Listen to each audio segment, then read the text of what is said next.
Your swing path and your wrist angle at the top, as in cupped this way, flat or bowed, and your swing path, flat, Matt Kutcher, more upright, Eamon Darcy, cupped wrist, doesn't really matter, right? Because they're all great ball strikers, they've all got very different back swings, they've all got different wrist positions at the top of the swing. And they're able to strike the ball solid, and they've done pretty well at doing that. So everybody's got their own natural swing, and what each of these golfers are doing, very similar, but you can't see it, is they're actually sequencing the movements correctly. So it doesn't matter whether the backswing is flat, upright, or on plane, or if the wrist is more bowed or cupped from one player to the other, because it's how you sequence the movements of the body, you know, the hands, the arms, the body. How do you get all that sequencing right so you can generate the extra club head speed? You know, rhythm, tempo, timing, these are key things, and these are key traits that we see in the best players in the world. And how do you get that right? You get it right with the GForce Swing Trainer, super flexible shaft. You can't fail but to hit this or swing it smoothly.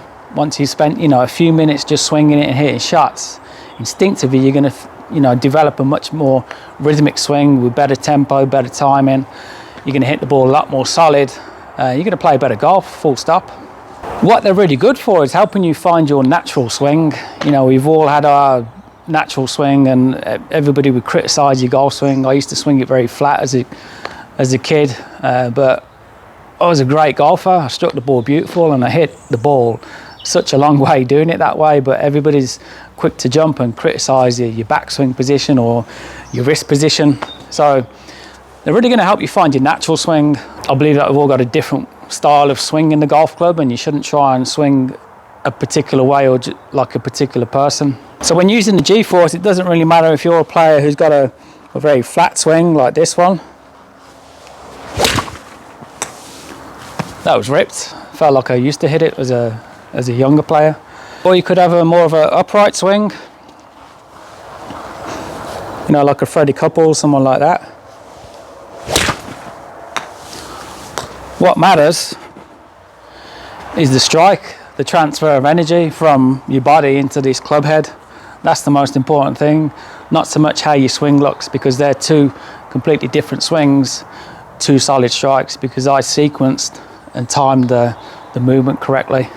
And that's what the GForce is great for, because if you don't, you can feel it. Okay, you can kind of feel that shaft flexing around a little bit too much when you swing. You know, the idea is what you want to try and do with this club is actually swing it almost with the feeling of trying to keep the shaft perfectly rigid, because if it is bending around too much, whether it's your takeaway or the top of your swing or you're yanking it down, then you're going to feel it straight away, and then certainly you're going to see by the ball flight, because you have to swing the GForce relatively on plane to hit it straight. So if you're coming into the downswing and you're a little bit too far out to in, it's going to sail way off to the right. Same for the player who's coming down, maybe getting a little bit too stuck inside. Same shot, way off to the right. It only works if you swing on plane. So you've got to be somewhere on plane. Let's say that's ideal, parallel with my feet. You can afford to be a little bit either side of that to hit it straight. Okay, so it's really going to show up your issues with your swing path, your rhythm, your tempo, your timing.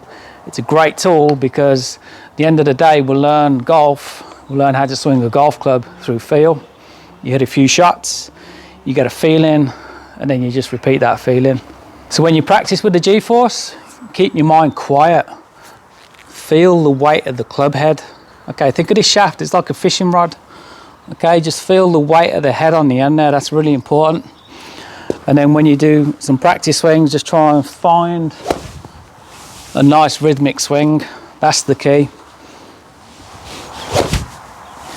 You want to feel balanced as well, and you want to feel like the shaft is not flexing around too much. So feel the weight of the club head.